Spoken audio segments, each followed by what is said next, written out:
Beginilah suasana rumah duka Melda Yanti Puspita, di mana Melda Yanti Puspita 27 tahun adalah korban pembunuhan sadis oleh sang suami sendiri, yakni Dasril 42 tahun. Suasana duka yang sangat mendalam masih begitu terasa oleh keluarga korban, terlebih Nurisam, ibu kandung korban.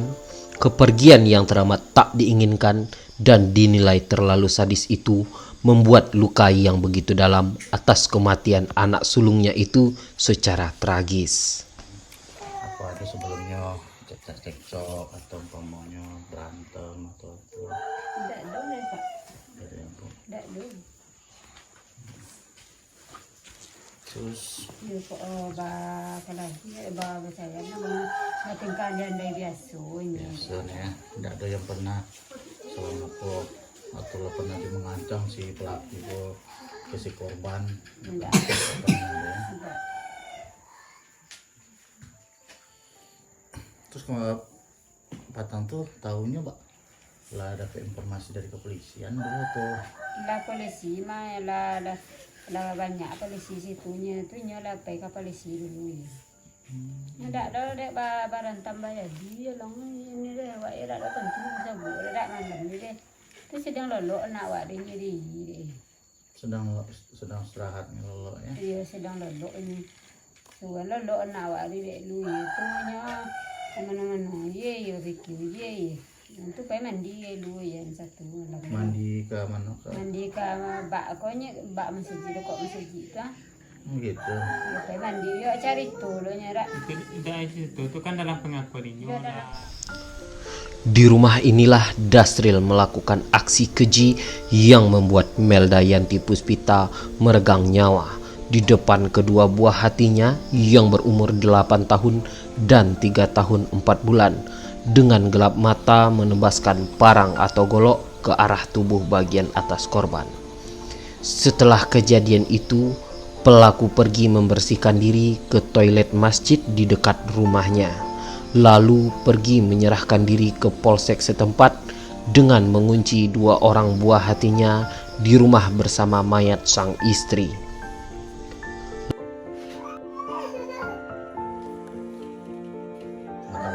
Seperti apa kronologis yang didengar sama pihak keluarga?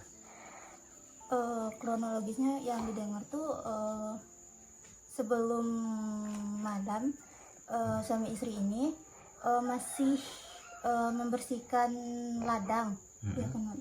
Masih membersihkan ladang dan mereka itu pergi berdua, tidak ada permasalahan yang tampak terlihat gitu. Dan seterusnya ketika udah di rumah, mereka pun sore itu masak berdua, sore sekitar jam 5 tuh lah. Sekitar jam 5-an suami istri itu masih masak berdua. Dia membuat ayam bakar berdua, sempat sang istri ini mengantar ke rumah orang tuanya di sini gitu. Untuk membagi yang dimasaknya tersebut.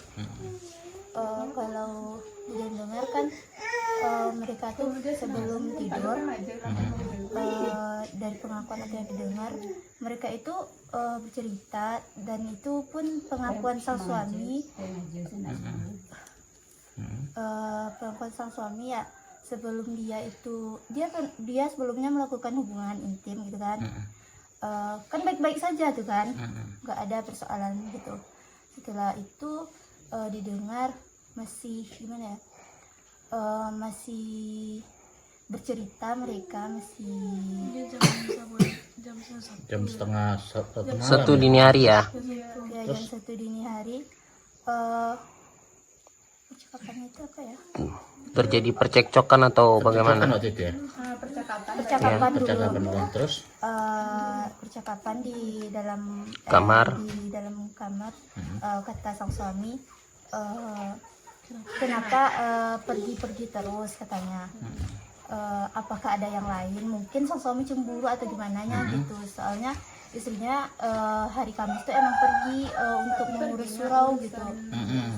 Oh, berarti si korban ini waktu dia ya guru ngaji ya? Iya, beliau terus? tuh ngurus ngaji untuk mengurus gurunya tersebut atau yang lainnya. Dia pergi ke Kumanis kan? Kemana ya? Dia pergi ke Kumanis ke UA.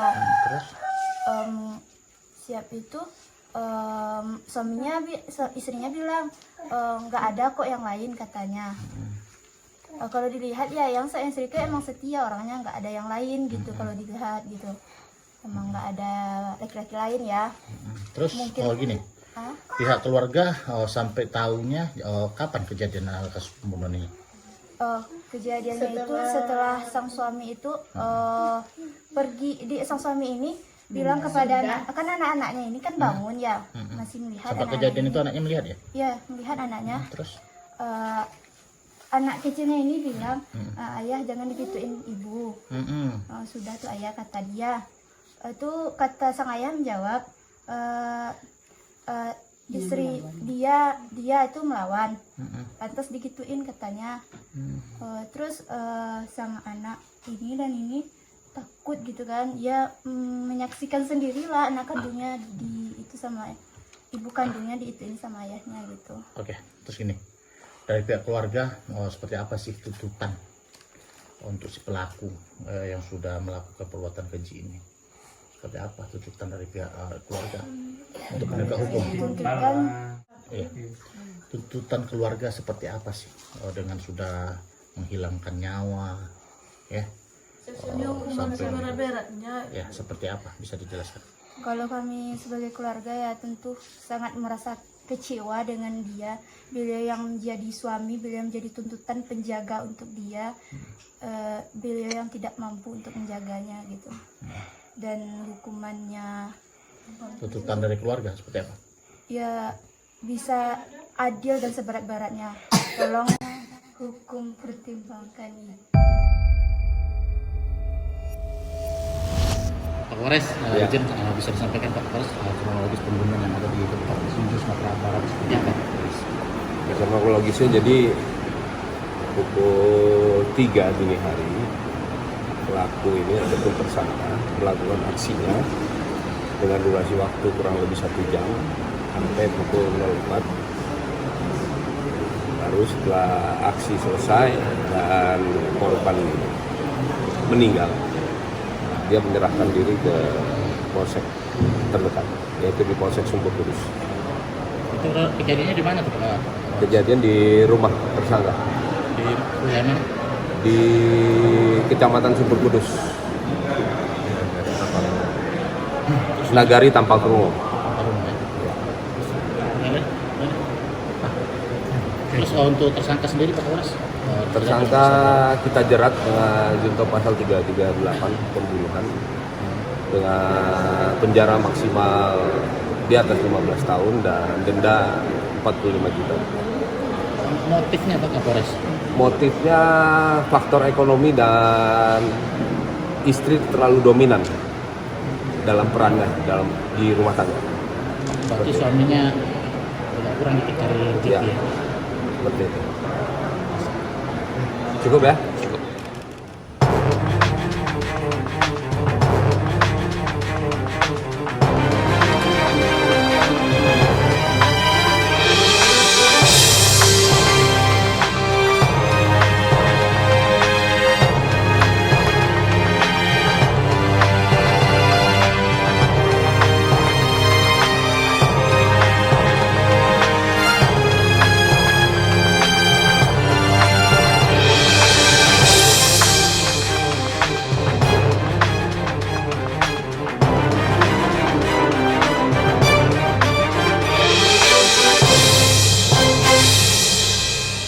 Kamu tersadar ketika udah aksi itu berlangsung atau gimana? Rekan-rekan keluarga belum. Kamu sadar gak melakukan hal itu? Sadar. Sadar. Iya sadar. Kenapa sampai tega kayak gitu? Kondisinya istri. Ya. Kenapa sampai setega itu terhadap istri sendiri, anak apa ibu dari anak Apakah ada kamu? sudah disampaikan keluarga perbuatan dia yang udah terlalu fatal apa gimana?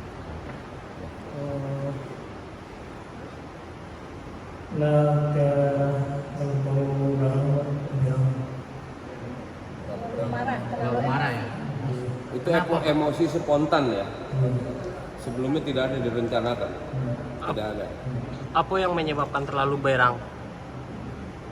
Karena sebelumnya berang-berang Alasannya kenapa? Alasannya Kenapa istrimu sering Apakah dia ada marah? orang ketiga atau gimana? kalau masalah ekonomi Pak.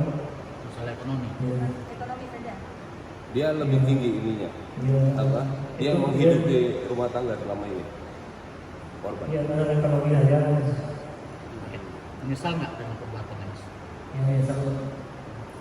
Terus kan ada tuh anaknya masih 2 orang. Anak kamu 2 orang. Gimana kan Mas? Kamu menyesal tidak? Menyesal. Ya sudah. Oke ya. Padahal sebelum kejadian kan hubungan nggak elok-elok. Das, sebelum kejadian bukan recak-recaknya. Sempat berhubungan ini. Sempat Malah berhubungan jam Sempat berhubungan. 10 ya. Berapa jaraknya tuh? Setelah berhubungan juga kejadian itu.